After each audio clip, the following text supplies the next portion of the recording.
Back in 2019, after a stunning win over Dustin Poirier and still riding high from his submission of Conor McGregor, Khabib Nurmagomedov found himself in an unexpected meeting, this time with none other than Russian President Vladimir Putin.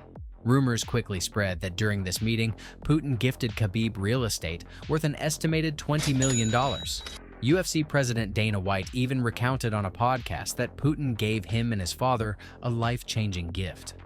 Yet, official confirmation has always been elusive. During the historic 2019 encounter, Khabib and his late father, Abdulmanap, were received with warmth and admiration. The meeting was filled with congratulatory remarks and symbolic gestures of friendship between the Eagle and the Kremlin. Some observers interpreted this as a sign of Putin's personal backing for one of Russia's most prominent sports figures, a gesture that, if true, could be seen as a political endorsement. Yet, questions remain.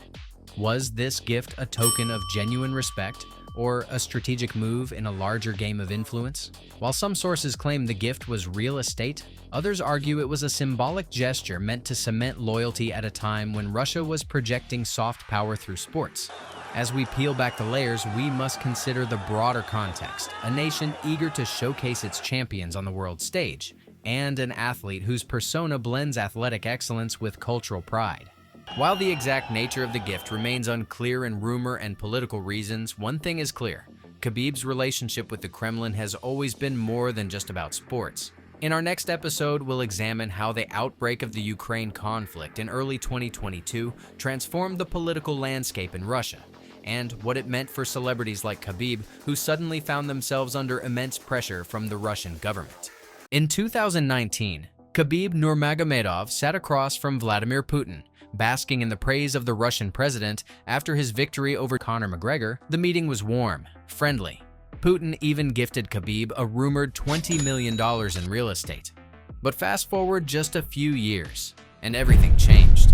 By 2022, Russia was at war, and Khabib, once a national hero, was now facing pressure.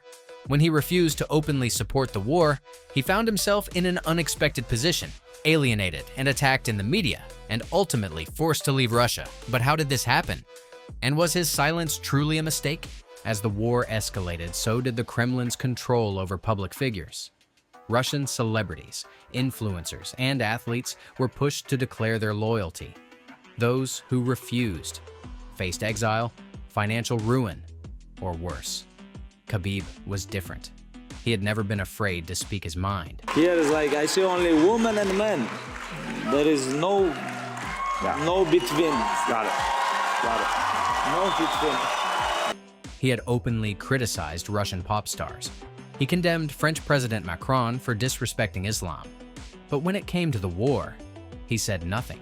Khabib stayed silent on Russia's war in Ukraine, but in 2024, he did something no one expected. During UFC 302, he approached US President Donald Trump, and this time, he spoke up. "I know you will stop the war in Gaza," Khabib told Trump, and Trump's response, "We will stop it. I will stop the war." After years of avoiding politics, Khabib had finally taken a stand, but not in Russia, not for Ukraine, instead for Gaza. Dagestan had always been Khabib's stronghold, the place where he was more than a champion, but a national hero. But in 2022, everything changed. As Russian forces drafted thousands of Dagestani men into the war, protests erupted. Families begged for their sons to stay. And in the middle of it all, Dagestanis turned to one man, Khabib Nurmagomedov. But Khabib said nothing, and to his own people, his silence felt like betrayal. By late 2022, Khabib was no longer a celebrated figure in Russia. His decision to stay silent angered both sides. The Russian government saw him as disloyal. The people of Dagestan, who once worshipped him, felt betrayed. State media turned on him, with TV hosts openly mocking him.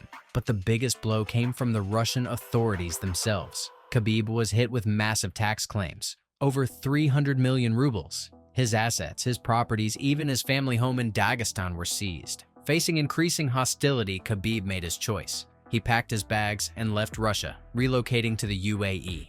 For years, he had been Russia's golden boy. Now, he was in exile. Khabib may have escaped Russia, but he didn't escape the war. His silence was seen as weakness. The Kremlin cut ties with him, while his own people felt abandoned.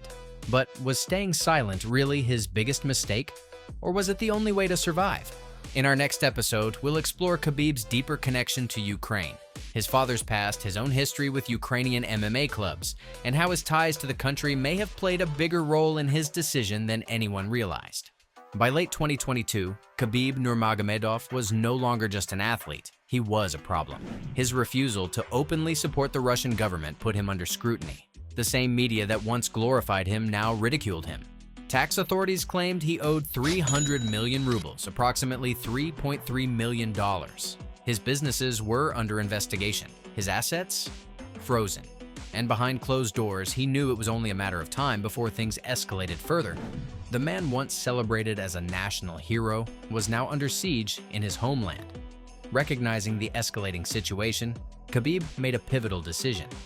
Leaving behind the familiar, Khabib sought refuge in a land that resonated with his values and offered new opportunities, the United Arab Emirates.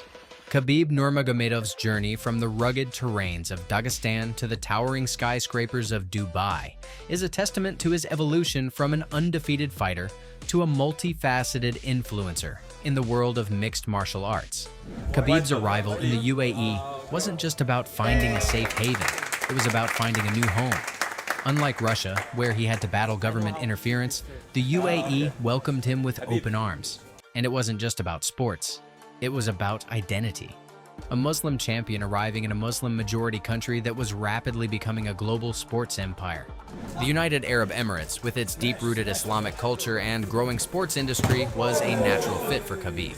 Sheikh Tahnoun bin Zayed Al Nahyan, a passionate martial artist and key figure in promoting Brazilian Jiu-Jitsu in the region, welcomed Khabib personally. This relationship wasn't just diplomatic, it was built on mutual respect and a shared passion for martial arts. The Middle East was rapidly transforming into a global sports hub. Football legends like Cristiano Ronaldo, Karim Benzema, and Neymar had made headlines by joining Saudi clubs, drawn by the region's vision and investment in sports. Inspired by this momentum, Khabib embarked on his own venture, establishing the Khabib Gym on Yas Island. This 1,500 square meter facility, developed in partnership with Palm Sports, aimed to nurture the next generation of fighters. The gym wasn't just a business, it was a continuation of his father's legacy, promoting discipline, respect, and excellence in martial arts. Beyond the gym, Khabib's entrepreneurial spirit led him to explore various industries. He introduced FitRu by Khabib, a brand offering health and fitness products, emphasizing quality and adherence to Islamic dietary laws. Recognizing the importance of hydration, he launched Water by Khabib, a premium bottled water brand. Entering into technology, Khabib introduced Eagle Mobile, a telecommunications company aiming to provide affordable and reliable services across the Middle East. In the financial sector, he collaborated with Wahed Invest, promoting halal investment opportunities and encouraging financial literacy among the youth. In mid-2024, Khabib attended UFC 302 in New Jersey, a testament to his enduring connection to the sport.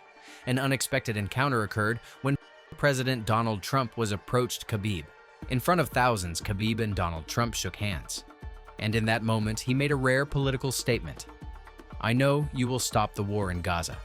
For a man who had always avoided politics, this moment was different. Khabib had spoken out, but not about Russia, not about Ukraine. Instead, he chose to bring attention to the war in Gaza. The reaction in the Arab world was mixed. Some saw Khabib as a brave voice for Muslims. Others were skeptical. Why align with Trump, a leader who had previously imposed travel bans on Muslim-majority countries? In Russia, the response was harsher. Media outlets spun the meeting as further evidence that Khabib had fully turned his back on his homeland. To them, shaking hands with Trump, the former leader of Russia's longtime adversary, was another betrayal. But Khabib remained silent. He had made his statement, and now he returned to what he knew best, building his legacy beyond the cage. Despite the political storm, Khabib's influence in MMA only grew stronger. His students were rising through the ranks, with many finding success in the UFC. One of them, Islam Makhachev, had already captured the UFC lightweight title, cementing the Dagestani dominance that Khabib once led. But it wasn't just about titles. Khabib's gym became a hub for young Muslim fighters looking for discipline, structure, and a place to grow. His father had once built champions in Dagestan. Now, Khabib was doing the same in Abu Dhabi, but Khabib's evolution wasn't just about MMA. Slowly, he was becoming a businessman of global influence. With multiple businesses flourishing in the UAE, he was no longer just an athlete. He was an empire builder. From combat sports to telecom, nutrition to finance, Khabib had created a network of businesses that stretched far beyond the Octagon. His brand wasn't just about fighting, it was about leadership, faith, and discipline. In many ways, Khabib had become the face of the UAE's growing sports empire. But one question remains: will Khabib ever fight again? We've seen legends retire before, only to return when the moment was right. But for Khabib, fighting was never just about money or fame. It was about legacy. If he returns, it won't be for a paycheck. It will be for something bigger. So the real question is, what would it take to bring Khabib back? Khabib Nurmagomedov was once one of Vladimir Putin's favorite athletes, a symbol of Russian strength and Dagestani pride. But by 2022, everything changed. He refused to support the war in Ukraine. He kept silent while other Russian sports figures publicly backed the Kremlin. In return, Russia turned its back on him. His businesses were shut down, his assets frozen, and state media, which once celebrated him, began mocking him. But this wasn't just about his silence. Khabib's ties to Ukraine ran deep, far deeper than most people realize. His father, Abdulmanap, trained there. His family had strong connections to Ukrainian combat sports. And when war broke out, those ties became a problem. Was Khabib simply staying out of politics, or was he protecting a secret that Putin never wanted exposed? Most people know Khabib as a fighter from the mountains of Dagestan, but few know that his martial arts foundation was shaped in Ukraine. His father, Abdulmanap Nurmagomedov, didn't just visit Ukraine, he lived there. In the 1980s, Abdulmanap enrolled in the Poltava University of Economics and Trade, a prestigious institute where he studied accounting and economics. While in Ukraine, Abdulmanap balanced academics with his love for combat sports. He trained under Petr Ivanovich Butry, a renowned judo coach, and became a national champion in both judo and combat sambo. During his time there, Abdulmanap competed in Ukraine's Red Star Combat League, where he earned the nickname the Mountain Storm due to his relentless fighting style. But he wasn't just a student, he became a mentor. In the 1990s, he opened Eagle Combat Academy in Poltava, where he trained young Ukrainian and Dagestani athletes together, forging bonds that would last a lifetime. When Khabib was born, his father had already built a legacy in Ukraine. And when the time came for Khabib to train, there was only one place he could go.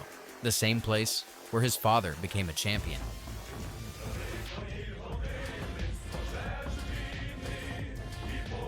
У тебя форма хорошая, шапка, Украина. Все спрашивают, ты с Украины? От чего это? Это мне подарок сделал мой, можно сказать, второй учитель, это Ильхам Вилиев. Клуб «Добро», он представитель боевого самбо и смешанных единоборств Украины. Я за его клуб выступал, за комбо «Добро» очень долгое время. 9 боев за него провел. Благодарю его. Вот его подарок, как я могу его снимать. For Vladimir Putin, silence equals disloyalty. As the war raged on, the Kremlin pushed for every athlete, every celebrity to stand with Russia. Khabib refused. He stayed quiet, refusing to pick a side. And for that, he was punished. His businesses in Russia were suddenly under investigation. His assets, including properties and cars, were seized. State media began attacking him, and rumors spread that Russian officials had reached out to him directly, demanding his public support. But Khabib did not comply. Instead, he quietly packed his bags and left Russia, boarding a private jet to the United Arab Emirates. Officially, it was a business move. Unofficially, it was exile. Khabib's journey from Putin's champion to an outcast was swift, brutal, and filled with unanswered questions. Did his past in Ukraine make him a Kremlin target? Was his silence really about neutrality? Or was he protecting his family? One thing is clear: Khabib had to leave Russia. But the question remains: did he really escape politics? In our next episode, we go deeper into Khabib's life outside Russia, his rise in the UAE, his business empire, and why his relationship with Trump made headlines across the world. It has been over 4 years since Khabib Nurmagomedov last stepped into the Octagon, but in many ways, he never left the sport. His coaching philosophy, his fighting style, and his discipline are still shaping the world of mixed martial arts today. But there's a question few dare to ask. What if everything he built could one day be at risk? For years, Khabib was present at nearly every major fight involving his students. But in early 2023, something changed. He stepped away. He no longer traveled to every event. Some fans worried. Others questioned if Khabib had lost interest. But the truth was much simpler. Khabib had sacrificed years of his life for MMA. Now, he wanted to dedicate himself to something even more important, his family. Even though Khabib has stepped away from being a full-time coach, his fingerprints are all over the sport. Islam Makhachev, Umar Nurmagomedov, and Usman Nurmagomedov, all of them trained under his guidance. His gym in Abu Dhabi has become a center for world-class fighters, with champions from multiple organizations coming to train in the Khabib gym. But here's the real question. Can Khabib's empire survive without him actively coaching? Or could there be a new challenger that threatens to break the very foundation of his legacy? Meet Ilia Topuria, the undefeated Spanish-Georgian warrior who has already conquered the featherweight division and is now setting his sights on the lightweight throne. But Topuria isn't just another challenger, he's an elite striker with knockout power, an iron chin, and most importantly, an attitude that doesn't respect the Dagestani dominance in MMA. And here's where things get dangerous. If Topuria moves up to lightweight and defeats Islam Makhachev, it wouldn't just be a loss, it would be a historic shift in power. For the first time in years, Dagestan's grip on MMA would weaken, and that could be the exact moment where Khabib's legacy is truly put to the test. The rivalry doesn't stop with Ilia Topuria. Just recently, Khabib's cousin Umar Nurmagomedov suffered his first defeat against Merab Dvalishvili, a Georgian fighter. This has added fuel to the fire between Georgia and Dagestan, setting the stage for a massive conflict in the MMA world. Khabib promised his mother he would never fight again. But what if the entire empire he built was under attack? What if Islam Makhachev was brutally defeated? What if Ilia Topuria mocked the Dagestani fighting style and claimed himself as the new king? Throughout history, warriors have been forced out of retirement to defend their honor. Would Khabib do the same? Could we see one last return, one final fight to restore the pride of Dagestan? And yet, this isn't about whether Khabib is needed. This isn't about whether Islam Makhachev can survive on his own. The only question that has ever mattered is legacy. You fight for money, I fight for legacy. It's different. There is no amount of money that can convince Khabib to return. No contract, no fight purse, no UFC bonus. But if his entire legacy is questioned, if the very principles he built his empire on are mocked, then, and only then, does a possibility remain. So what do you think? If Ilia Topuria destroys Islam Makhachev, does Khabib owe it to himself to return? Or is his legacy untouchable, no matter what happens?